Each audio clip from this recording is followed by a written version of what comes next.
यादव भी है, जिसमें आदिवासी भी है, जिसमें सबको मरवाने का इनके लॉ ऑर्डर में पूरे पूरे पूरे आप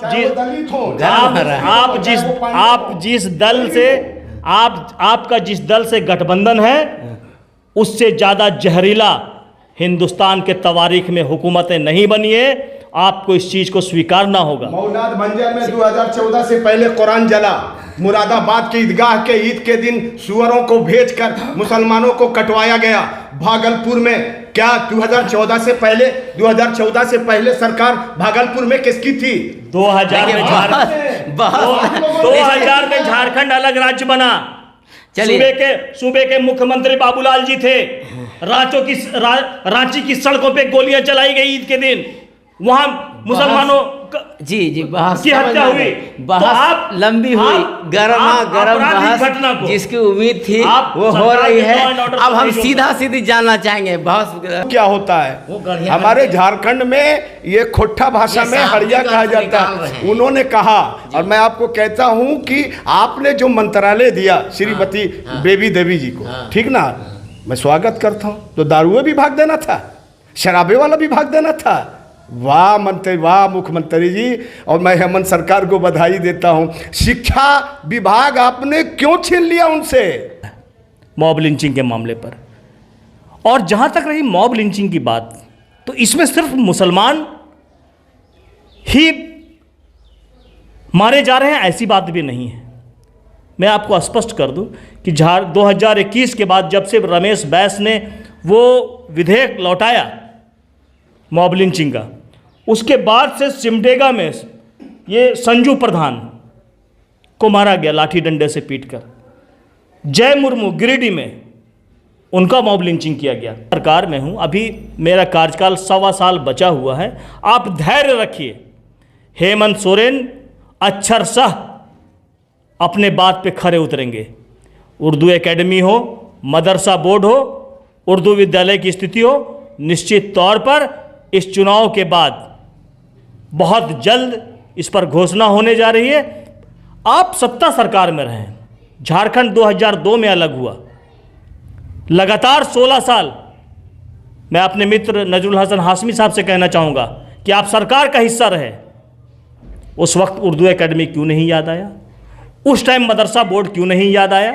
उस टाइम उर्दू स्कूलों की स्थिति क्यों नहीं याद आई? जिस पार्टी के साथ रहा उसमें अपने मुसलमानों के हक हुकूक की जो बात आप कर रहे हैं, उसके प्रति आपने कभी जवाबदेह नहीं रहा। चाहे आपके सुप्रीमो सुदेश महतो जी हो, चाहे आपकी पार्टी हो, तो नीति और नीयत में फ़र्क है। लोगों के साथ जुल्म हो रहा है, तो ये सब जुल्म हो रहा है इसलिए आपको वोट देते हैं मुसलमान, क्या कहना चाहते हैं? देखिए, जुल्म हो रहा है ये तो सच्चाई है, इसके बदले में तो वोट चाहते हैं? नहीं, वोट मेरा ये कहना है कि मुस्लिम को क़यादत करने का हक है या नहीं, चुनाव लड़ने का हक है या नहीं, अपना हक मुतालबा करने का उसको राइट है कि नहीं, उस आधार पे हम ये चाहते हैं कि मुस्लिम क़यादत उभर करके आए। और जब इसको इलेक्शन के टाइम में ये लगता है तो क्यों नहीं चाहता है कि उसको हिस्सेदारी दे दें। आज मैंने कहा ना कि इंडिया गठबंधन में क्या हो रहा है, तो हमेशा हमको इग्नोर किया जाता है। और उसके अगेंस्ट में आज हमको जो चाहिए कि असदुद्दीन ओवैसी ने जो राजनीति कर रहे हैं उसको हमें मजबूत करने के। तो खाली चुनाव में आइए और मुसलमान इधर जुल्म हुआ इसलिए आपके पास चले आए, ये तर्क सही है क्या? ऐसा है कि रांची के घटना में जो दोनों का मॉब लिंचिंग हुआ, गोली मार करके उसका हत्या किया गया, वहाँ कौन मेरा सेकुलर पार्टी जा करके और उसके गार्जियन से मिल करके उसको ढाढ़स बढ़ाया, हिम्मत दिया? आप पॉइंट को नोट करिए। इन्होंने कहा सिर्फ मुसलमानों का मॉब लिंचिंग नहीं हुआ, हिंदू भाइयों का भी हुआ, आदिवासियों का भी। इसका मतलब ये कि हेमंत सरकार का लॉ एंड ऑर्डर एकदम कमज़ोर है, एकदम चौपट है। मैं निंदा करता हूँ, सिर्फ मुसलमान की बात नहीं कर रहा हूँ। मैं सुभाष मुंडा का अगर की हत्या होती है तो मैं उसकी निंदा करता हूँ। रुपेश पांडे अगर बरही में मारा जाता है मैं उसकी भी निंदा करता हूँ। अगर कोई शमशाद अंसारी मारा जाता है रामगढ़ में, मैं उसकी भी निंदा करता हूँ। अगर कोई साहिल और मुदस्सिर रांची में मारा जाता है उसकी भी मैं निंदा करता हूँ। लॉ एंड ऑर्डर किसके पास है? सरकार किसकी है? आईएएस आईपीएस किसके अंडर में, सीएम के अंडर में कि सीएम आईएएस आईपीएस के अंडर में? ये दो बातें हमको समझाइए। दूसरी बात ये है, क्या कसूर था मुद्दस्सिर का? 14 साल का बच्चा था, सिर्फ इतना हाथ उठाया था, इस्लाम जिंदाबाद। आपके पुलिस ने, आपके प्रशासन ने AK-47 से मार के उसको भूंज दिया। देखा कि अगर असदुद्दीन ओवैसी उस बिल को नहीं फाड़ते तो NRC किस चिड़िए का नाम है लोगों को पता नहीं चलता। 3 तलाक पर बोलने वाला, सदन में दहाड़ने वाला कौन है? मेरा वही कायद है। और रह गई बात डुमरी विधानसभा की, तो डुमरी विधानसभा मैं और हमारी party India alliance Jharkhand Mukti Morcha का उम्मीदवार भारी बहुमत से जीतने जा रहा है, रिकॉर्ड मतों से जीतने जा रहा है। आधार क्या है? आधार विकास है। मैंने कहा कि जगन्नाथ महतो 4थी बार विधानसभा गए थे, डुमरी के जनता ने डुमरी की जनता ने आधार है डराना, डुमरी डराना कि डराइए, अगर नहीं दीजिएगा तो एनडीए का वो जीत जाएगा, इसलिए हमें वोट दीजिए, नहीं तो एनडीए की प्रत्याशी जीत जाएगी। डुमरी में मचा घमासान है। नेता कार्यकर्ता गली गली घूम रहे हैं कि आने वाले 5 सितंबर को होने वाले उपचुनाव में जनता किस ओर जाएगी ये तो अभी पता नहीं, लेकिन नेता गली गली घूम रहे हैं ये पता है। आप लोग देख रहे हैं JGTV। हमारे चैनल से आप अगर नए हैं तो इस चैनल को सब्सक्राइब करें, आइकन घंटी दबाएं, लाइक करें, शेयर करें, और फेसबुक पेज से जुड़े हैं तो उसको फॉलो करें, शेयर करें। क्योंकि डुमरी उपचुनाव झारखंड के शिक्षा मंत्री जगन्नाथ महतो के निधन के बाद खाली हुई सीट पर हो रही है, जहाँ जगन्नाथ महतो की पत्नी और बेबी देवी, साथ ही साथ यशोदा देवी, इसके अलावे MIM उम्मीदवार मोबिन रिजवी मैदान में है। किसके साथ जनता जुड़ेंगे, क्यों जनता जुड़ेंगे, क्या मुद्दे हैं इन पार्टियों का, इनके लिए हम लोग आज बात करने के जुड़े। हमारे साथ MIM के जिला महासचिव करामत अली वारसी साहब हैं। हमारे साथ झारखंड के बेबाक नेता जो प्रखर वक्ता के रूप में जाने जाते हैं और आयसू केंद्रीय अल्पसंख्यक मोर्चा के केंद्रीय अध्यक्ष है नजरुल हसन आसमी साहब। साथ ही साथ हमारे बाएं ओर है झारखंड मुक्ति मोर्चा जिला उपाध्यक्ष शहनवाज अंसारी साहब। इन तीनों से जानेंगे कि डुमरी में का माहौल क्या है, क्यों जनता इनके साथ जुटेगी, क्यों जनता इनके साथ जुटे, क्यों इनको समर्थन दे जनता, और इनके क्या इरादे हैं। आखिर पिछले 23 सालों में इन लोगों ने अपनी पार्टियों के तहत क्या क्या काम किया, आगे क्या करेंगे, जनता क्यों इनके साथ जुटे, ये जानना चाहेंगे। तो चूँकि यह सीट स्वर्गीय जगन्नाथ महतो के निधन के बाद खाली हुआ था, तो वहाँ से JMM ने भी उम्मीदवार बनाया है स्वर्गीय जगन्नाथ महतो की पत्नी बेबी देवी को। वहीं दूसरी तरफ पिछले बार दूसरे स्थान पर रही यशोदा देवी, जिन्हें 36,810 वोट मिले थे। और मैं फिर बता दूं, जहाँ जगन्नाथ महतो को 71,000 वोट मिले थे, वहीं भाजपा के प्रदीप साहू थे जिन्हें 36,010 वोट मिले थे। तो इस बार मुकाबला काफ़ी टक्कर का, कांटे का इसलिए कहा जा सकता है कि चूंकि आजसू ने भी 36,000 वोट लाए थे, भाजपा ने भी 36,000 वोट लाए थे, वहीं शिक्षा मंत्री रहे हैं जगन्नाथ महतो के 71,000 वोट मिला था। डुमरी विधानसभा में MIM के उम्मीदवार मोबिन रिजवी ने भी ज़बरदस्त परफॉर्मेंस दिखाया था और 24,132 वोट उनको आया था। तो अगर आजसू और बीजेपी पिछले बार अलग अलग लड़ी थी, इस बार दोनों साथ है, तो अगर 36 और 36,000 वोट मिला दे तो 72,000 होता है। लेकिन राजनीति में 2 और 2 4 नहीं होता, कभी कहीं के राजनीति में 2 और 2 5 भी होता है और 2 और 2 1 होता है।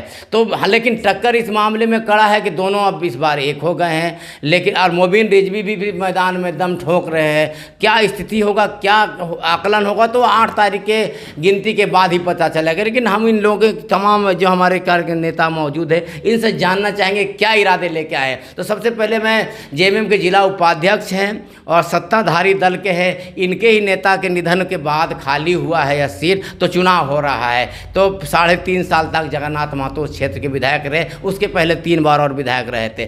क्या मुद्दे लेके आए हैं और क्यों जनता इस बार भी आपको वोट दे, और पिछले 3.5 सालों में आपने क्या किया कि जनता आपकी तरफ आएगी। स्वर्गीय जगन्नाथ महतो के निधन के बाद ये जो डुमरी उपचुनाव हो रहा है, झारखंड मुक्ति मोर्चा हमेशा से विकास की राजनीति पर अपना परचम लहराया है। और सबसे बड़ा बात, सब समुदाय को एक साथ लेकर चलने का, एक समावेशी सरकार जिसकी नीति और नीयत में कोई खोट नहीं है। हर वर्ग, हर संप्रदाय का विकास मेरा लक्ष्य है और हम उसी लक्ष्य पर काम करते हैं। जहाँ तक रही डुमरी उपचुनाव की बात, तो स्वर्गीय जगन्नाथ महतो एक जन नेता थे और ये उनका साक्ष्य है, ये प्रमाण है कि पिछले 3 बार से अगर वो विधायक रहे तो निश्चित रूप से डुमरी के जनता ने उनको आशीर्वाद दिया, स्नेह दिया, प्यार दिया। और उसके पीछे सिर्फ एक वजह है, वो काम के प्रति समर्पित थे, क्षेत्र के विकास के प्रति समर्पित थे। आप जितना भी देख लीजिए, जहाँ उग्रवाद प्रभावित क्षेत्र था, आप केबी रोड को याद कीजिए, दिन में लोग जाने से डरते थे, सड़कों का जाल बिछाया, पुल पुलिया का जाल बिछाया गया उनके द्वारा। उसके अलावा डुमरी को प्रखंड आपका प्रमंड अनुमंडल बनाने का काम किया, साथ ही साथ रजिस्ट्री ऑफिस खोला गया। तो ये सब जो कार्य है वो जनता के प्रति समर्पण दिखाता है। आप शिक्षा के क्षेत्र में ही देख लें, 3 इंटर कॉलेज और 1 डिग्री कॉलेज स्वर्गीय जगन्नाथ महतो का दिया हुआ चीज़ है। तो हम ये कहते हैं कि हम विकास के प्रति समर्पण के भाव से आते हैं और विकास ही हमारा मुद्दा होता है, और एक समावेशी सरकार जिसमें हर धर्म, जात, संप्रदाय के लिए स्थान है, हमारी राजनीति वहीं होती है। और इसलिए मुझे पूर्ण विश्वास है कि डुमरी की जनता पुनः बेबी देवी को आशीर्वाद, स्नेह, प्यार देगी और भारी मतों से विजय होगी। हमारे साथ MIM के जिला महासचिव करामत अली वारसी। क्यों आपको जनता इस बार, पिछले बार तो 24,000 वोट दिया था कि डुमरी के जनता ने, इस बार क्यों वोट दे? बिस्मिल्लाहिर्रहमानिर्रहीम। बहुत बहुत धन्यवाद, आज आपने डिबेट का मौका दिया और ये जानने की कोशिश कर रहे हैं। तो मैं बता दूं कि आज तक मुसलमानों का कोई पार्टी मुसलमानों की फलाह के लिए, मुसलमानों की बहबूदी के लिए हमारे दरमियान कोई पार्टी नहीं है। सेकुलर पार्टी कहलाने वाली जो पार्टियां हैं, आज क्या किया? आज मुसलमानों के लिए अभी माननीय मुख्यमंत्री डुमरी आकर के बोले कि 2019 के बाद एक भी मॉब लिंचिंग नहीं हुआ। आप देख रहे हैं, आप सबको पता है, अभी हाल में 2 दिन पहले शमशाद अंसारी का घटना सबको पता है। बरही में अभी कुछ दिन पहले वहाँ जो घटना हुआ वो पता है। तो आज के डेट में देख रहे हैं कि इतना मॉब लिंचिंग हो रहा मुसलमानों का। उसी बरही के बगल में एक घटना घटा था कोई पांडे का, जिसमें 50 लाख रुपया एक सरकारी नौकरी दी गई, और मुसलमानों के मॉब लिंचिंग में आज कोई ऐसा नहीं है जो उसका हक हुकूक की बात करेगा या उसके आश्रितों को सरकारी नौकरी या पैसे देने का काम करेगा। एक ये हो गया कि मॉब लिंचिंग हमारे यहाँ धड़ल्ले से हो रही है झारखंड में, उस पर कानून की बात हो रही थी, उस पर भी इम्प्लीमेंट नहीं हुआ। दूसरा, आज देख लीजिए कि उर्दू का क्या हाल है। हमारी सेकुलर सरकार है, JMM को लोगों ने, नो डाउट मुसलमानों ने झोली भर भर के वोट दिया और दे रहा है, लेकिन उसका सिला क्या मिला? आज जहाँ पे उर्दू स्कूल में दुआ होती थी, दुआ का शक्ल ऐसे होती थी, आज हाथ जोड़ के प्रार्थना करने पे मजबूर कर दिया। उर्दू स्कूल में छुट्टियाँ जुम्मे को होती थी ताकि स्टूडेंट्स और उसातिज़ा, टीचर्स आराम से नमाज जुमा अदा कर सके। उसको ख़त्म करके एतवार को छुट्टी का घोषणा कर दिया। तो इस टाइप का बहुत सारे ऐसे हैं जो मुसलमानों के लिए कोई नहीं है। और हमारा जो कायद बैरिस्टर असदुद्दीन ओवैसी, ये दलितों, पिछड़ों का लीडर है और उसके लिए वो काम कर रहे हैं। रह गया कि आज हमें बी टीम कहा जाता है या वोट काटने वाला कहा जाता है। जब इलेक्शन आता है तो ये ज़ुबान उनकी खुलती है, लेकिन इसके पहले कभी नहीं सोचते।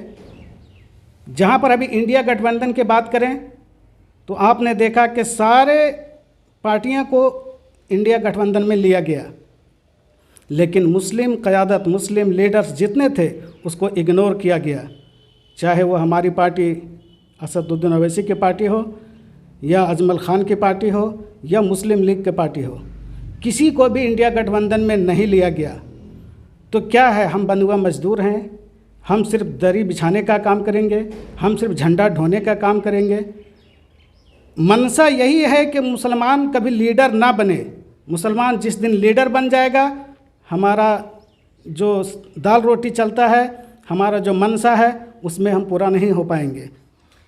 तो ये देश लेवल की बातें डुमरी पे आना चाहिए था। खैर, अभी डुमरी चुनाव चल रहा है, एक स्टार प्रचारक भी हैं आजसू की ओर से नजरुल हसन हाशमी साहब, जो केंद्रीय अल्पसंख्यक मोर्चा के अध्यक्ष है। डुमरी की जनता आपको क्यों वोट दे? बहुत बहुत शुक्रिया आपका, बहुत बहुत धन्यवाद। आपके JGTV ने हमें बुलाया, मैं आपके चैनल का खैर मकदम करता हूँ। इमरान भाई आपका भी खैर मकदम करता हूँ। बातें छुपी हुई नहीं है, ये सारी बातें सब लोग जानते हैं कि हमको क्यों वोट दें।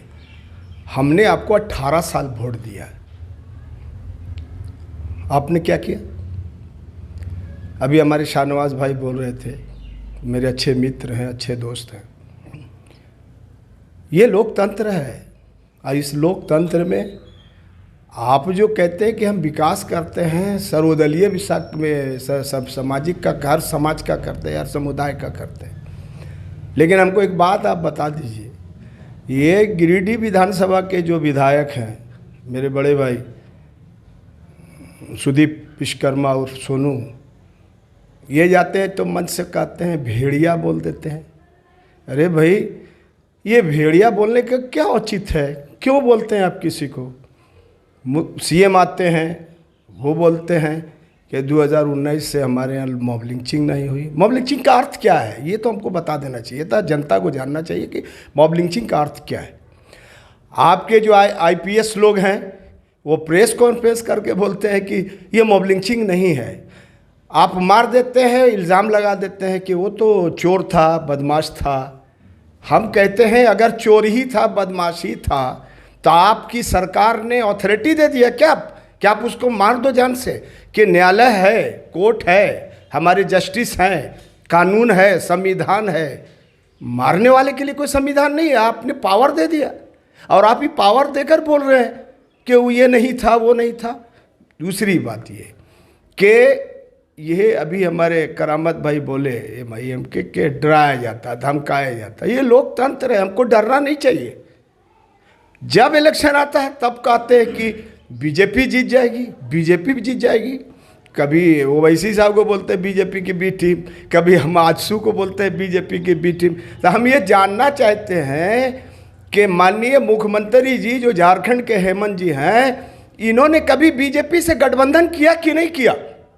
और अगर नहीं किया तो वो प्रमाण दें, मैं प्रमाण देता हूँ। अरे इन्होंने भी किया, इनके पिताजी आदरणीय शिबू सोरेन जी ने भी किया है।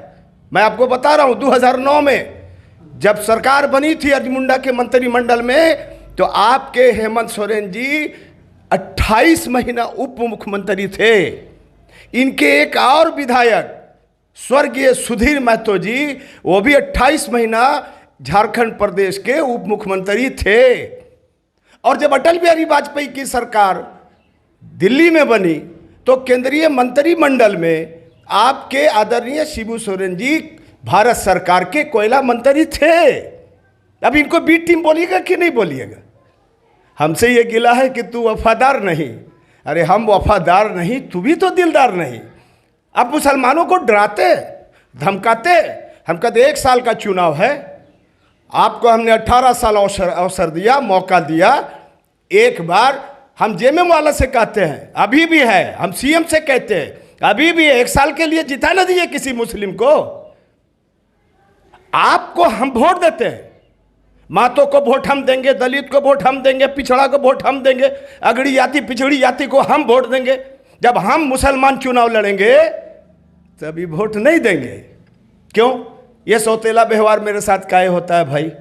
ये हम जानना चाहते हैं कि अभी तक आपका अल्पसंख्यक आयोग का गठन नहीं हुआ, 4 साल के लगभग हो गया। अल्पसंख्यक वित्त विकास निगम का गठन नहीं हुआ, सुन्नी वक्फ बोर्ड का गठन नहीं हुआ, उर्दू बोर्ड का गठन नहीं हुआ, मदरसा बोर्ड का गठन नहीं हुआ। क्यों? क्या कारण है? किसने बाधा डाला? कांग्रेस आपके साथ, आरजेडी आपके साथ, जेएमएम आप खुद हैं सरकार में। बनाने के लिए किसी ने रोका? ये कोई हम आपको रिजर्वेशन नहीं मांग रहे कि आप हमको रिजर्वेशन दे दीजिए या कोई बिल लाइए, कोई संविधान लाइए, कोई कानून लाइए, ये इसमें बहुमत लाने की ज़रूरत है, तब एक बात होगी। ये तो संवैधानिक चीज़ है हमारी। जहाँ एनडीए की सरकार है वहाँ पर भी आप देखेंगे जाकर तो ये सारे आयोग गठन है। इससे मुसलमानों का, अल्पसंख्यकों का आर्थिक स्थिति, शैक्षणिक स्थिति मजबूत होगी। आपने उसको वंचित किया है शैक्षणिक स्थिति से, आपने उसको वंचित किया है आर्थिक स्थिति से, और इसका जवाब आपको डुमरी विधानसभा के उपचुनाव में मिलेगा। और हमारे मुसलमान भाई, अल्पसंख्यक भाई डर जाते हैं बीजेपी जीत जाएगी। अरे भैया, बीजेपी तो जीत गई और आपको डरा डरा के लोग वोट ले लेता है। आप अपने अर्थव्यवस्था की बात करिए, आप शैक्षणिक स्थिति की बात करिए, हमारे यहाँ तालीम कैसे हो, हमारे बच्चे आगे कैसे बढ़ें, इस पर आप कभी नहीं सोचते हैं। अभी हेमंत सरकार ने जब चुनावी माहौल था 2019 में, उन्होंने कितना वादा किया, हम ग्रेजुएट को हम जो है 6,000 रुपया देंगे। आज हमारे सुप्रीमो आदरणीय सुदेश कुमार महतो जी गांव-गांव जा रहे हैं, लोगों से पूछ रहे हैं, हम लोग भी पूछ रहे हैं कि भैया 72,000 रुपया महीना मिला, इसीलिए हमने चूल्हा प्रमुख सम्मेलन किया। चूल्हा पे बैठने वाली महिलाओं को बुलाकर हम लोगों ने पूछा कि आपको 72,000 रुपया साल में मिला? कहीं नहीं, सब जीरो। तो ये झूठी वादा करके, झूठा जो है प्रोपेगेंडा करके आप सरकार में आए हैं। जनता इस बार तय कर चुकी है कि ऐसे धोखेबाजों को हम किसी भी कीमत पर सिंहासन पे आने नहीं देंगे। और डॉक्टर राहत इंदौरी ने कहा कि झूठों ने झूठों से कहा सच बोलो, झूठों ने झूठों से कहा सच बोलो। ये सरकारी ऐलान है कि सच बोलो। घर के अंदर झूठों की मंडी है, दरवाजे पे लिखा है सच बोलो। ये हेमंत सरकार है। बड़ी आरोप है आप पर, क्या जवाब देंगे आप? जो सत्ता सरकार में होता है, आरोप उसी पे लगते हैं जी। और मैं अपने मित्र नजरुल हसन हाशमी साहब को भी सुन रहा था और करामत साहब को भी सुन रहा था। बड़े बेबाक तरीके से सबने अपनी बात रखी, और चूंकि डुमरी विधानसभा का मामला था तो हमने डुमरी विधानसभा पे कंसंट्रेट किया। डुमरी पे ही बोलिए, इतना आरोप। लेकिन मैं आपसे ये बताना चाहता हूँ कि मॉब लिंचिंग का मामला सिर्फ झारखंड में नहीं, पूरे देश में है। और 2014 के बाद जो स्थिति बनी है उससे पूरा देश सदमे में है और सब लोग प्रताड़ित हो रहे हैं। मैं ये आपको बताना चाहता हूँ कि हेमंत सोरेन की सरकार मॉब लिंचिंग के मामले पर गंभीर थी और गंभीर है, और इसीलिए दिसंबर 2021 में सरकार ने एक विधेयक केंद्र से कैबिनेट से पारित कर राज्यपाल को भेजा था। लेकिन रमेश बैस उस वक्त राज्यपाल थे, उन्होंने उस बिल को वापस किया। लेकिन पुनः इस मॉनसून सत्र में फिर वो बिल आने जा रहा है मॉब लिंचिंग के मामले पर। और जहाँ तक रही मॉब लिंचिंग की बात, तो इसमें सिर्फ मुसलमान ही मारे जा रहे हैं ऐसी बात भी नहीं है। मैं आपको स्पष्ट कर दूं कि 2021 के बाद जब से रमेश बैस ने वो विधेयक लौटाया मॉब लिंचिंग का, उसके बाद से सिमडेगा में ये संजू प्रधान को मारा गया लाठी डंडे से पीटकर। जय मुर्मू गिरिडीह में उनका मॉब लिंचिंग किया गया। आपके लोहरदग्गा में एक महिला थी, दलित महिला, उसको डैन बिसाही कह के भीड़ ने पीटा। तो ये इससे प्रताड़ित लोग हैं, लेकिन सरकार इसके प्रति गंभीर है और सरकार मॉब लिंचिंग पे एक सख्त कानून लाने जा रही है और इसी मॉनसून सत्र में लाने जा रही है। वो फिर केंद्र कैबिनेट से पास करके राज्यपाल को भेजा जाएगा और हमें उम्मीद है कि इस बार मॉब लिंचिंग का नया कानून झारखंड में जरूर पारित होगा। रही बात जो आरोप लगाया जा रहा है कि झारखंड हेमंत सोरेन की सरकार ने जो वादे किए वो पूरे नहीं किए। अभी मैं सरकार में हूँ, अभी मेरा कार्यकाल 1.25 साल बचा हुआ है। आप धैर्य रखिए, हेमंत सोरेन अक्षरशः अपने बात पे खरे उतरेंगे। उर्दू एकेडमी हो, मदरसा बोर्ड हो, उर्दू विद्यालय की स्थिति हो, निश्चित तौर पर इस चुनाव के बाद बहुत जल्द इस पर घोषणा होने जा रही है। आप सत्ता सरकार में रहें, झारखंड 2002 में अलग हुआ, लगातार 16 साल। मैं अपने मित्र नजरुल हसन हाशमी साहब से कहना चाहूँगा कि आप सरकार का हिस्सा रहे। उस वक्त उर्दू एकेडमी क्यों नहीं याद आया? उस टाइम मदरसा बोर्ड क्यों नहीं याद आया? उस टाइम उर्दू स्कूलों की स्थिति क्यों नहीं याद आई? तो मैं ये बताना चाहता हूँ कि मैं गंभीर हूँ, हमारी सरकार गंभीर है, लेकिन आपने जिस पार्टी के साथ रहा उसमें अपने मुसलमानों के हक हुकूक की जो बात आप कर रहे हैं उसके प्रति आपने कभी जवाबदेह नहीं रहा। चाहे आपके सुप्रीमो सुदेश महतो जी हो, चाहे आपकी पार्टी हो, तो नीति और नीयत में फ़र्क है। 2009 की आप बात कर रहे थे, सुधीर महतो उपराज्यपाल उप मुख्यमंत्री रहे, हेमंत जी वाजपेयी जी के सरकार में जो भाजपा थी, अटल बिहारी वाजपेयी के टाइम में जो भाजपा थी वो कॉमन मिनिमम प्रोग्राम के तहत चलती थी। लेकिन आज भाजपा अपने एजेंडे पर चलती है और आप उसका हिस्सा हैं। मुझे अफसोस है ये कहने पर कि आज मुसलमानों के साथ पूरे मुल्क में जो हो रहा है, इससे ज़्यादा जुल्म और जालिम हुकूमत नहीं हो सकता है और आप उस सरकार के हिस्सा हैं। अफसोस होता है इस चीज़ को सुनकर। अभी MIM के जिला महासचिव ने आरोप लगाया कि आपकी सरकार ने दुआ बंद करा के प्रार्थना करने को मजबूर कर दिया, जुमा की छुट्टी। तो इसको मानते ना, JMM को मुसलमानों का एक बड़ा तबका ने वोट दिया था, उनसे उम्मीदें थी उनको, और उसके उल्टा ये मामला आ रहे हैं, क्या कहेंगे आप? मैं एक बात कहना चाहता हूँ, उर्दू विद्यालय की जो बात प्रकाश में आई है, तो बहुत सारे स्कूल जिसको जो उर्दू स्कूल थे और सरकार के द्वारा नियमित किए गए थे, वो तो ठीक है, लेकिन आप रिपोर्ट देखिएगा, जो गवर्नमेंट के पास रिपोर्ट आई है उसमें बहुत सारे स्कूलों को अपने मर्जी से उर्दू विद्यालय लिखा गया है। ये सरकार की रिपोर्ट है। जांच किसने कराया? सरकार ने जांच कराया है इसको। आप सार्वजनिक करवाइए सर रिपोर्ट को। बिल्कुल सार्वजनिक होगा, अगर आप चाहेंगे आप RTI से मांग सकते हैं, बिल्कुल होगा। मैं अकेला पलामू में कहना चाहता हूँ, पलामू में 31 उर्दू विद्यालय बदल दिए गए थे और ये UDAIS के माध्यम से, unified district information system for education के तहत इसको बदला गया था। तो हम ये कहते हैं कि जो भी नियम संगत है आप उसको नहीं, जब उन्होंने बदल दिया था, 31 स्कूल बता रहे हैं सरकार के अकेला पलामू में जी, तो उन 31 स्कूलों के शिक्षकों पे कार्रवाई क्यों नहीं हुई? चूंकि उन लोगों ने सरकार को गफलत में डाला, सरकार के नियमावली को बदला। एक शिक्षक की हैसियत तो ये नहीं है, तो निश्चित रूप से उन 31 स्कूलों के शिक्षकों पे कार्रवाई क्यों नहीं हुई? बिल्कुल ये सरकार का मामला है और सरकार इस मामले में अपना संज्ञान ले रही है और हर चीज़ अभी सार्वजनिक नहीं हुआ है, लेकिन जो सार्वजनिक तौर पर बातें आई है मैं आपको स्पष्ट तरीके से बताया। अकेला पलामू जिले का मैंने बात किया और ये पूरे झारखंड में हुआ है। रही बात कि आपने और इन सब बातों का जिक्र किया कि उर्दू को दूसरे तरीके से ये किया, उसके प्रति समाज को भी गंभीर होना होगा।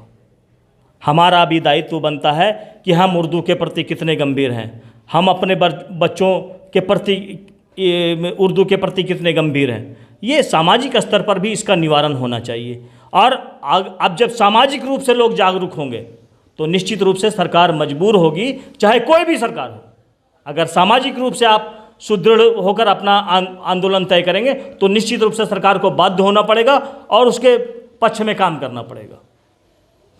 आपने बहुत कुछ गिनाया, ये इतना मॉब लिंचिंग का कानून हो गया, ये हम लोगों के साथ जुल्म हो रहा है, तो ये सब जुल्म हो रहा है इसलिए आपको वोट देते हैं मुसलमान, क्या कहना चाहते हैं? देखिए, जुल्म हो रहा है ये तो सच्चाई है, इसके बदले में तो वोट चाहते हैं? नहीं, वोट मेरा ये कहना है कि मुस्लिम को क़यादत करने का हक है या नहीं, चुनाव लड़ने का हक है या नहीं, अपना हक मुतालबा करने का उसको राइट है कि नहीं, उस आधार पे हम ये चाहते हैं कि मुस्लिम क़यादत उभर करके आए। और जब इसको इलेक्शन के टाइम में ये लगता है तो क्यों नहीं चाहता है कि उसको हिस्सेदारी दे दें। आज मैंने कहा ना कि इंडिया गठबंधन में क्या हो रहा है, तो हमेशा हमको इग्नोर किया जाता है और उसके अगेंस्ट में आज हमको जो चाहिए कि असदुद्दीन ओवैसी ने जो राजनीति कर रहे हैं उसको हमें मजबूत करने की ज़रूरत है। कोई एक दिन में संगठन मजबूत नहीं हो जाता है, एक दिन में चुनाव नहीं जीत जाता है, लेकिन हम चुनाव हर जगह नहीं लड़े, जहाँ नहीं लड़े वहाँ भी बीजेपी जीती है। अभी रामगढ़ में हम चुनाव नहीं लड़े, वहाँ बीजेपी को कैसे जीत गई? संघर्ष क्या किया झारखंड में, इन मुद्दों को लेकर संघर्ष क्या किया झारखंड में कि भाई आप पे यकीन करें? ठीक बात, यकीन ये करना चाहिए, क्योंकि इन्होंने धोखा दिया तो आप पर यकीन करेगा, तो यकीन क्यों करे? आपने क्या संघर्ष किया? यहाँ तक तो कहा जा रहा है कि पिछले बार डुमरी विधानसभा में 24,000 वोट दिया और लोग ये कह रहे हैं कि 24,000 देने के बाद आपके कैंडिडेट वहाँ पर अभी चुनाव में ही आए, तो खाली चुनाव में आइए मुसलमान इधर जुल्म हुआ इसलिए आपके पास चले आए, ये तर्क सही है क्या? ऐसा है कि रांची के घटना में जो दोनों का मॉब लिंचिंग हुआ, गोली मार करके उसका हत्या किया गया, वहाँ कौन मेरा सेकुलर पार्टी जा करके और उसके गार्जियन से मिल करके उसको ढाढ़स बढ़ाया, हिम्मत दिया? बैरिस्टर असदुद्दीन ओवैसी आकर के उन लोगों को 1-1 लाख का चेक दिया। अभी शमशाद अंसारी वाला कांड में हमारा शाकिर भाई जो प्रदेश अध्यक्ष है वो जनाजे में शामिल हुआ, वहाँ जा कर के पहुँचा। आज हम शुरुआत कर रहे हैं, मेरा अभी कोई झारखंड में कोई विधायक नहीं है, हम बहुत मजबूत नहीं इसको मानते हैं, लेकिन हम फील्ड में हैं, काम कर रहे हैं अपने स्तर से और काम हो रहा है और हम इस काम के अगेंस्ट में चाहते हैं, चूँकि हमें अपने आप को मजबूत होने की ज़रूरत है। हमने सबको देख लिया बार बार, लेकिन अब हमें खुद को मजबूत होने की ज़रूरत है और इसी आधार पे हम अपने मुसलमानों को कहेंगे कि अपनी क़यादत को मजबूत कीजिए। अगर आज आप मजबूत नहीं करते तो वो दिन दूर नहीं है कि आपको मूली गाजर की तरह इस्तेमाल किया जाएगा, जैसा कि आज तक इस्तेमाल करते आया है। नजीरुल हसन आसिमी साहब, आप आजसू के केंद्रीय अध्यक्ष अल्पसंख्यक मोर्चा को और भाजपा के साथ अलायंस है, मुसलमानों के साथ मसला ये है ना, क्योंकि मुस्लिम डिबेट शुरू हो चुका है यहाँ, हम लोग डिबेट कहीं और ले जाना चाह रहे थे, इत्तेफाक है कि डुमरी विधानसभा में मुस्लिम केंद्र बिंदु बना है, यहाँ इत्तेफाक है तीनों अल्पसंख्यक नेता जुड़े हैं और डिबेट भी उसी पर चल रहा है। तो इन्होंने अपना काम दिखाया, इन्होंने डर दिखाया और एक डर कहा जाता है मुसलमानों में एक स्वाभाविक है कि भाजपा मुसलमानों के खिलाफ कार्रवाई करती है और आप उसके अलायंस के हिस्सा हैं। ये डर क्यों है, कैसे ख़त्म होगा डर और इनका क्या जवाब है आपके पास?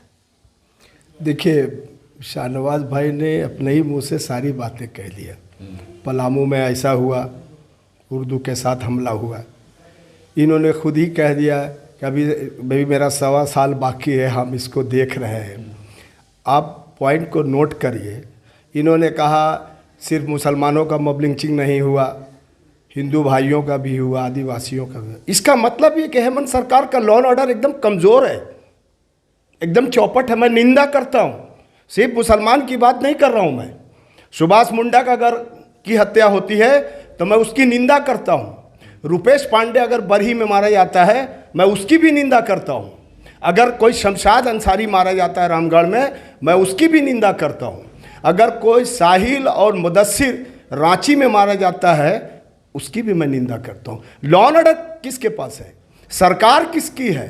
IAS IPS किसके अंडर में? CM के अंडर में कि CM IAS IPS के अंडर में? ये 2 बातें हमको समझाइए। दूसरी बात ये है, क्या कसूर था मुदस्सिर का?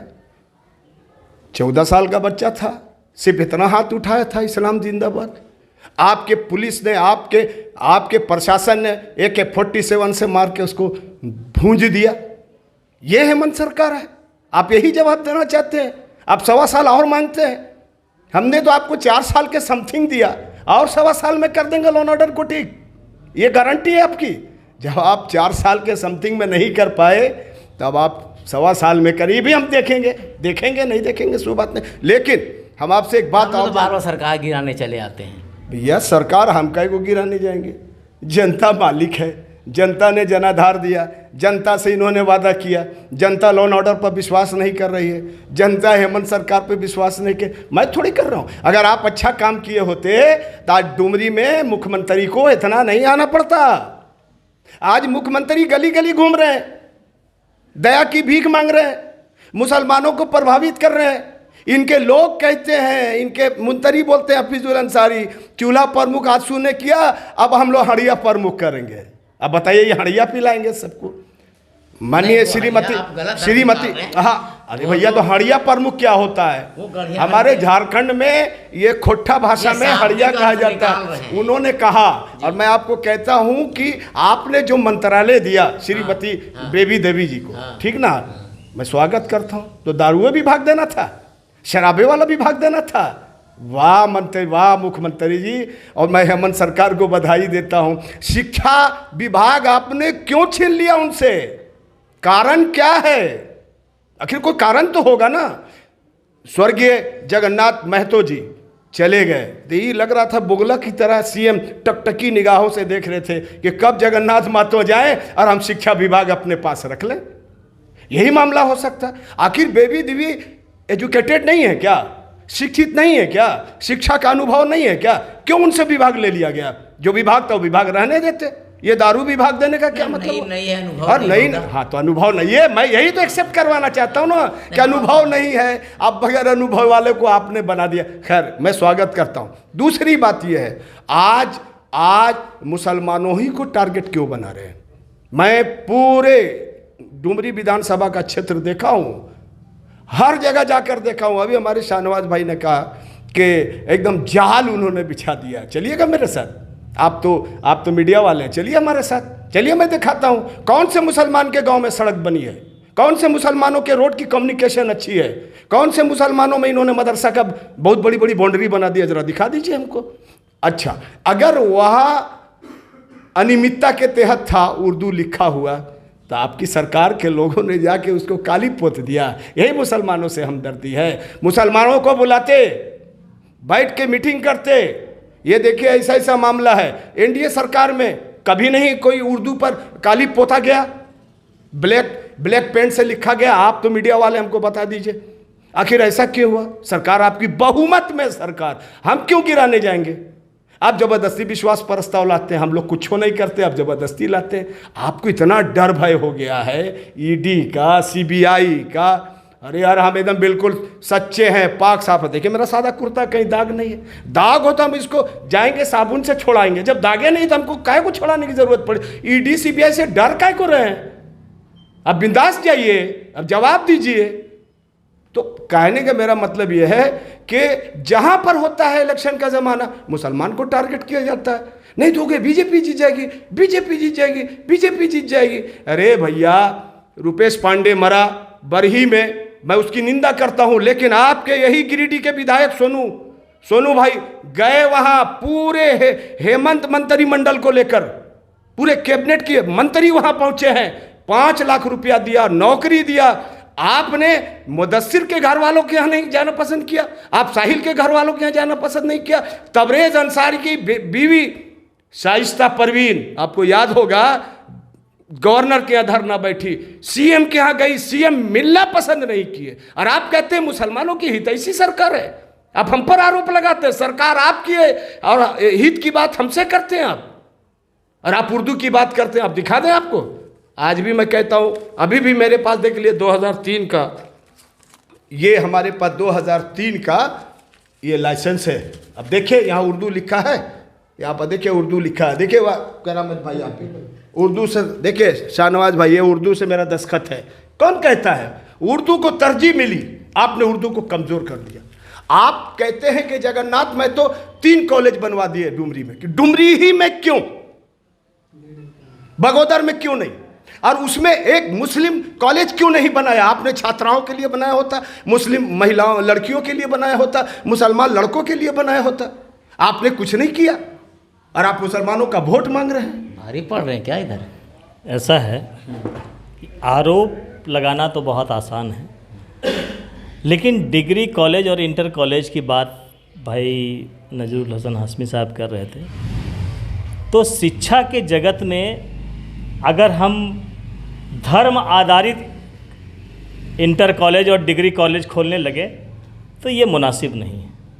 और जहाँ तक रही बात बगोदर की, तो 3 बार विधायक रहने के बाद चौथी बार जब वो विधायक बने तो वो सरकार का हिस्सा बने, मंत्रिमंडल में आए, और उस मंत्रिमंडल के काल में भी उनको कोरोना का पीरियड के बाद जो उनको काम करने का मौका मिला, कम अवसर मिला, और उस कम अवसर पर वो जितना कर सकते थे उन्होंने अपने विधानसभा क्षेत्र के लिए किया। और ये जो काम है ये उन्होंने 2019 के पहले इंटर कॉलेज और डिग्री कॉलेज खोलने का काम किया। रह गई बात जो धर्म आधारित राजनीति आज हावी है, इस समाज को जहरीला किसने बनाया? 2014 से पहले समाज का ये रूप नहीं था। इसको स्पष्ट रूप से कहने में जरा भी संकोच नहीं होना चाहिए। आज जितनी भी घटनाएं, आप झारखंड की क्यों बात करते हैं, आप देश में जहां भी जितनी भी घटनाएं हो रही है वो जहर बोने का काम आप जिस संगठन, जिस राजनीतिक दल के साथ आपका समावेश है उसके वजह से हुआ है। आज कौन सा प्रदेश में मुसलमानों के ऊपर जुल्म नहीं हो रहा है? सरकार हमारी है, हम उसे रोकने का प्रयास करते हैं, लेकिन आपका राज्यपाल जब हम विधायक बनाते हैं, कोई सख्त कानून बनाते हैं, तो आप उसको विधेयक को वापस कर देते हैं, कानून को वापस कर देते हैं। लेकिन फिर भी हम जवाबदेही तय करेंगे और मॉब लिंचिंग पे कानून आएगा और निश्चित रूप से इसी सत्र में आएगा। लेकिन मैं आपसे कहना चाहता हूं कि ये जो आज हम लोग तो डुमरी विधानसभा पे कंसंट्रेट कर रहे थे, लेकिन चूंकि बात स्टेट से लेकर केंद्र तक चली गई, तो मैं यह स्पष्ट रूप से कहना चाहता हूं कि हिंदुस्तान के तारीख में इतने जालिम हुकूमत हिंदुस्तान को कभी नहीं मिला जिसने मुसलमानों के साथ सबसे ज़्यादा जालिमाना हरकत किया है। और हर जगह आज तक हो रहा है। आज नूह में क्या हुआ, आज मेवात में क्या हुआ, भाजपा की सरकार, उत्तर प्रदेश में क्या हो रहा है, किसकी सरकार है? मैं ये कहना चाहता हूं कि जितने भी कांटे बोए गए हैं वो इस 2014 के बाद इस समाज को जहरीला बनाया गया है और समाज को बांटकर बहुसंख्यक को अपने पक्ष में करने के लिए अल्पसंख्यकों को किनारे किया जा रहा है। और इस सियासत को समझना होगा मुसलमानों को।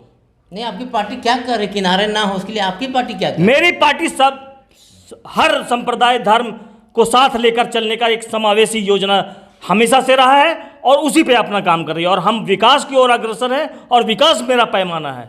डुमरी में ओवैसी आ गए हैं, पता है ना? बिल्कुल आए। डुमरी क्यों, आप ओवैसी साहब का मोस्ट वेलकम है, वो हर जगह जाएं। लेकिन जनता सर्वोपरि है और जनता जानती है कि क्षेत्र का विकास और क्षेत्र का सद्भावना कैसे बना रहेगा और कौन से दल और कौन सा उम्मीदवार इस पे खरा उतरेंगे, ये जनता को बताने की जरूरत नहीं है। वोट लेने के लिए आप लोग पुचकारते हैं मुसलमानों को, तो आरोप लगाना सीधा सीधी बात। ये उनका आरोप है और मेरा ये मानना है कि चूंकि हम झारखंड मुक्ति मोर्चा से हैं और मैं जानता हूं कि झारखंड मुक्ति मोर्चा का जो विचारधारा है वो समावेशी है, हर धर्म संप्रदाय को साथ लेकर चलने का है। हम किसी में भेदभाव नहीं करते हैं और मेरा लक्ष्य एक है, विकास का लक्ष्य है। कैसे बोलते हैं? तो बोल रहे हैं कि कोई भेदभाव लोग नहीं करते हैं, आप कैसे बोल रहे हैं भेदभाव कर रहे हैं? ये सबके सामने की बात है। कहना कोई नहीं कहता है कि हम भेदभाव करते हैं, लेकिन जो दिख रहा है वो तो छुपाया नहीं जा सकता ना। आज आप ऑलरेडी हर जगह भ्रमण करते हैं, मीडिया से हैं, तो आपसे भी बहुत सारी चीज़ है जो छुपा हुआ नहीं है। तो ये चीज़ छुपाने से नहीं छुपेगा। किस तरह का भेदभाव मुसलमानों के साथ है और मुसलमानों का वोट सिर्फ इस्तेमाल किया जाता है और मुसलमानों के हक हुकूक का कोई परवाह किसी को नहीं है। इसलिए बैरिस्टर असदुद्दीन ओवैसी का हम यही अपने मुसलमानों से कहना चाहेंगे कि आप डुमरी के अब्दुल मोबिन रिजवी को मत देखिए। हमें मजबूत करना है ओवैसी को, चूँकि बहुत सारा मामला में आपने देखा कि अगर असदुद्दीन ओवैसी उस बिल को नहीं फाड़ते तो एनआरसी किस चिड़िए का नाम है लोगों को पता नहीं चलता। 3 तलाक पर बोलने वाला, सदन में दहाड़ने वाला कौन है? मेरा वही कायद है। तो हम इसलिए अपने मुसलमानों से ये कहते हैं कि असदुद्दीन ओवैसी को मजबूत करने की ज़रूरत है। आज हमें समझने की ज़रूरत है, मेरे लिए और कोई दूसरा नहीं। जब तक हम और आप मुत्तहिद होकर के अपने वोट का सही इस्तेमाल नहीं करेंगे, तब तक इसी तरह हम कुचले जाएंगे, इसी तरह मारे जाएंगे, इसी तरह हम वंचित किए जाएंगे। आज उर्दू की बात करते हैं, उर्दू आज की ज़ुबान नहीं है, उर्दू बहुत पुरानी ज़ुबान है। और उस ज़ुबान को समझिए कि आज हटा दिया गया। उर्दू में किताबें छपती थी, वो बंद हो गया, और उर्दू पढ़ने वाले लोग नहीं, ऐसा नहीं है। उर्दू पढ़ने वाले लोग आज हैं, आप चल करके देखें। आज बहुत सारे ऐसे लोग हैं जो उर्दू ले करके चलते हैं, तभी जा कर के कोई उर्दू ऑनर्स ग्रेजुएशन कर रही है। अक्सर लड़कियां आपको मिलेगी। तो पढ़ने वाले लोग नहीं हैं या हम इस्तेमाल नहीं कर रहे हैं, ऐसा नहीं है। उस पर हमारी तंजीम काम करती है। तो इसके बाद भी आज हमें दबाया जाता है, और इस चीज़ को इसलिए किया जाता है कि अगर मुसलमानों को हम साथ देंगे तो हमारा बहुसंख्यक हमसे नाराज़ होगा, और वोट पोलराइजिंग के चक्कर में मुसलमानों को नज़रअंदाज किया जाता है। इसे इनकार नहीं किया जा सकता। छोड़िए, डुमरी कहाँ, डुमरी में कहाँ हैं आप लोग? क्या सुने आप लोग नहीं है फील्ड में? क्या क्या कह रहे हैं? ऐसा कुछ नहीं है। डुमरी में 2 महतों की टक्कर हो रही है जी। तो उस वोट में 2 महतो हर कोई अपने जीत का दावा कर रहे हैं, और मुसलमानों का 85,000 वोट है। लेकिन मुसलमानों को यही समझा जाता है कि मुसलमान मजबूर होकर के हमको वोट करेगा सेकुलर के नाम पर। तो डुमरी में हम हैं, अगर मुसलमान मुत्तहिद होकर के अपने वोट का सही इस्तेमाल करेंगे तो डुमरी हम जीतेंगे इंशाल्लाह। नजीर हसन हाशमी साहब, अब तो लगातार फील्ड में हैं, कहाँ है डुमरी में, कहाँ पा रहे अपने आप को? देखिए, हमारी जीत तो ऐतिहासिक जीत होगी। 5 तारीख को मतदान है, 8 तारीख को मतगणना है। मैं अपनी ज़बान से नहीं बोलूँगा, आप खुद ही घूम रहे हैं, आप खुद ही देख रहे हैं। तीसरी बात यह है कि शाहनवाज भाई बड़ी अच्छी बात बोले कि समावेशी हम लोग हैं, हम लोग सबको लेके चलते हैं। एक लाइन में हमको बता दीजिए थे, आपके गिरिडीह विधायक के आप प्रतिनिधि कोई मुसलमान है? जगन्नाथ महतो मंत्री रहे, उनका कोई विधायक मंत्री यहाँ पर प्रतिनिधि मुसलमान है? हमको एक चीज़ और बता दीजिए, बोल दीजिए जरा सीएम साहब चले जाएं शमशाद अंसारी के घर में। है ताकत? वोटों की राजनीति करने वाले लोग बात करते हैं, ये क्या है? क्यों नहीं गए शमशाद अंसारी के यहाँ? क्यों नहीं आपने घोषणा किया? अभी कह दें जाके कि हाँ हमने शमशाद अंसारी को दिया नौकरी, दिया 50 लाख रुपया। नहीं कहेंगे। इसलिए तो मैं कहता हूँ ना कि समंदर की गहराइयों को मछलियाँ समझती हैं, समंदर की गहराइयों को मछलियाँ समझती हैं। कौन कैसा लीडर है, कुर्सियाँ समझती हैं। जाएंगे क्या मुख्यमंत्री जी? पूछो, एकदम खुला ललकार रहे हैं। सरकार का जिम्मेवारी बड़ा होता है, और जैसा करामत भाई भी कह रहे थे कि हमारे अकायद असदुद्दीन साहब फ़लाँ जगह गए, फ़लाँ जगह गए, बिल्कुल गए हैं, अच्छी बात है। लेकिन सरकार लॉ एंड ऑर्डर पर विश्वास करती है, सरकार का तंत्र काम करता है, और सरकार का तंत्र ही उस पर काम कर रहा है। और मैं ये बताना चाहता हूँ कि बहुत सारे लोग इंडिया अलायंस के लीडर्स गए हैं लोगों से मिलने के लिए, और उन्होंने भी मदद किया है।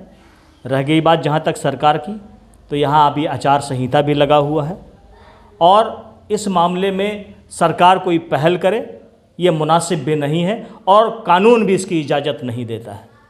8 तारीख के बाद जो भी बात होगी निश्चित तौर पर सबके सामने होगी। और रह गई बात डुमरी विधानसभा की, तो डुमरी विधानसभा मैं और हमारी party India alliance Jharkhand Mukti Morcha का उम्मीदवार भारी बहुमत से जीतने जा रहा है, रिकॉर्ड मतों से जीतने जा रहा है। आधार क्या है? आधार विकास है।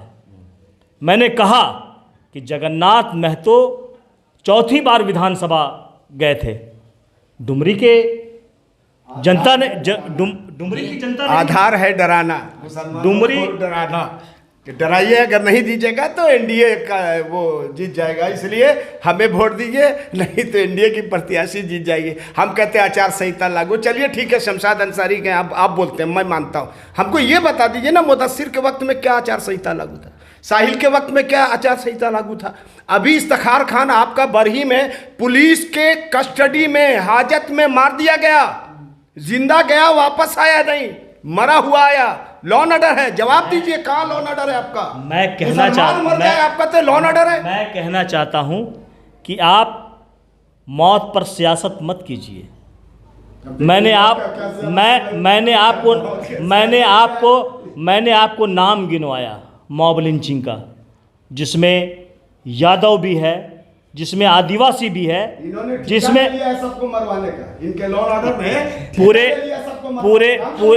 पूरे आप जिस दल से आपका जिस दल से गठबंधन है, उससे ज़्यादा जहरीला हिंदुस्तान के तवारीख में हुकूमतें नहीं बनी है। आपको इस चीज़ को स्वीकारना होगा। मौलाद मंजर में 2014 से पहले कुरान जला, मुरादाबाद के ईदगाह के ईद के दिन सुअरों को भेजकर मुसलमानों को कटवाया गया। भागलपुर में क्या 2014 से पहले सरकार भागलपुर में किसकी थी? 2000 में झारखंड अलग राज्य बना। सूबे के मुख्यमंत्री बाबूलाल जी थे। रांची की सड़कों पे गोलियां चलाई गई ईद के दिन, वहां मुसलमानों जी बहस की हत्या हुई।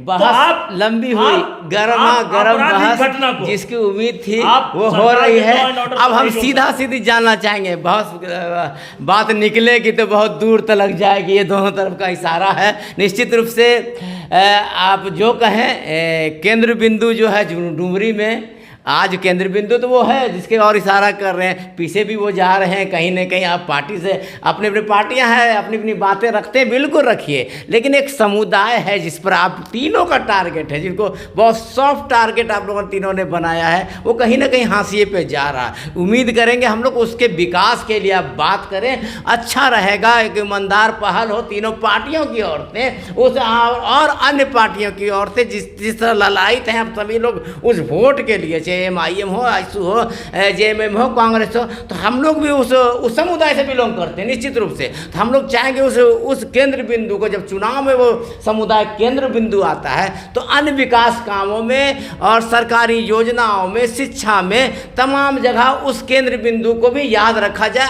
आने वाले 5 सालों में चुनाव दर चुनाव उसको याद नहीं किया जाए। अंतिम आखिरी हिसाब लेंगे, नजरुल हसन आज़मी साहब 30 सेकंड में बताइए क्या स्थिति है, जीत रहे हैं, क्या होगा क्या नहीं होगा, जीत और हार डुमरी पे बखैर बताइए। देखिए, जनता मालिक है, जनता फैसला करती है। हाँ। जनता इस देश की मालिक है। जनता ने देखा होगा कि विकास हुआ कि नहीं हुआ। मैं आपसे एक बात इतना कहना चाहता हूं कि जब हम अपने हिस्से की बात करते हैं, अपने भागीदारी की बात करते हैं, तो आप परेशान हो जाते हैं। आप लॉ एंड ऑर्डर पे बात करिएगा तो आपका लॉ एंड ऑर्डर कहीं मजबूत नहीं है, एकदम चौपट है। और इस सरकार के जैसा लॉ एंड ऑर्डर किसी सरकार में नहीं रही है। मैं आपको ये कह सकता हूँ, चाहे वो सुभाष मुंडा की शक्ल में हो, चाहे वो रुपेश पांडे की शक्ल में हो, चाहे वो यादव की शक्ल में हो, चाहे वो मुदस्सिर, साहिल, आपका वो शमशाद, कोई भी हो, लॉ एंड ऑर्डर सबकी जाने हैं। चाहे वो हिंदू हो, मुस्लिम हो, सिख हो, ईसाई हो, कोई हो, सबकी जाने हैं। सबकी जान जाती है, उसके माँ बाप तड़पते हैं, उनके घर वाले तड़पते हैं। लॉ एंड ऑर्डर ठीक होता है तो कभी ये सब बातें नहीं होती है। और मैं इसकी निंदा करता हूं और हेमंत सरकार को कहता हूं कि फिर से आइए, फिर स्टडी कीजिए, अच्छे IAS IPS को रखिए, लॉ एंड ऑर्डर ठीक हो जाएगा। आपका लॉ एंड ऑर्डर ठीक नहीं रहेगा, आपकी सरकार जाने वाली है। आपने एक डायलॉग सुना होगा करण अर्जुन में कि जो है कहता है वो कि करण अर्जुन आयो, मामा ठाकुर गयो। अब मैं कह रहा हूं कि सुदेश महतो आयो, हेमंत सरकार गयो। क्या बोलते हैं, कहाँ है डुमरी में अंतिम 30 सेकेंड में? मैंने तो पहले ही कह दिया कि महतो 2 भाग में बटा हुआ है और दोनों में अपने आपस में कांटे की टक्कर है। 85,000 वोट मेरा अपना है। मुसलमानों को मैं यही रिक्वेस्ट करूंगा कि आपने सबको देख लिया, जिसको सेकुलर समझ करके आप झोली भर भर के दिए। अभी चीनों में आपस में लड़ गया JMM, उसको समझिए कि अपना पार्टी, अपना सेकुलर पार्टी समझ करके हमारे MIM से लड़ जाता है। तो ये सब मुसलमान बंद करे और हमारा 85,000 का जो वोट है उस वोट की ताकत को समझे। अगर मुत्तहिद होकर के हम करते हैं तो इंशाल्लाह मैंने कहा कि हम डुमरी विधानसभा जीत रहे हैं। दोनों का दावा है, शुरू आपसे किया, ख़त्म आप किया है कि आपसे ही करेंगे। चुनाव मैं मजबूती से जीत रहा हूं और भारी बहुमत से जीतूंगा। और मैं ये आश्वस्त करता हूं कि 8 तारीख को जो परिणाम आएगा वो निश्चित रूप से सारे दल जो भी मैदान में हैं वो धाराशायी होंगे। मैं नजरुल हसन हाशमी साहब का दल जो आजसू चुनाव लड़ रही है, आजसू का गठबंधन है भाजपा से, और इसके अप्रत्यक्ष रूप से भी कई गठबंधन हैं, ईडी है, सीबीआई, सब का इस्तेमाल कर ले, लेकिन चुनाव इंडिया के प्रत्याशी झारखंड मुक्ति मोर्चा के उम्मीदवार बेबी देवी भारी बहुमत से चुनाव जीते, भारी बहुमत से चुनाव जीते। नहीं वो तो खैर, एक चीज़ आखिरी सवाल, क्योंकि अभी आपने कई वादे किए हैं, सवाल आपसे ज़्यादा इसलिए होगा कि आपने झारखंड की सत्ता में कब्जा किया पिछले 4.25 सालों में, कई वादे किए हैं, सिर्फ 14 महीने बाद फिर जनता के बीच में आना, जितने वादे आपने किए वो पूरे होंगे और नहीं पूरे हुए तो जनता फिर जवाब मांगेगी। निश्चित तौर पर एक पैमाना है और सरकार उस रूप में अपना काम कर रही है, और मैं आपको आश्वस्त करता हूं कि जो भी वादा झारखंड मुक्ति मोर्चा सरकार आने से पहले किया गया था, निश्चित रूप से उसको अमली जामा पहनाने का काम करेंगे, ये मैं आपको आश्वस्त करता हूँ। तो आपने तीनों दलों को सुना, MIM को सुना, आजसू को सुना, JMM को सुना। फैसला 5 तारीख को आपको करना है, डुमरी के जनता को करना है। डुमरी के जनता से सिर्फ इतना कहेंगे कि वोट देने निकलिए जो आपकी भविष्य को बेहतर करे, अपने मर्जी से बिना लालच, बिना दबाव, बिना भेदभाव के वोट कीजिए और वोट का चोट दीजिए तमाम नेताओं को।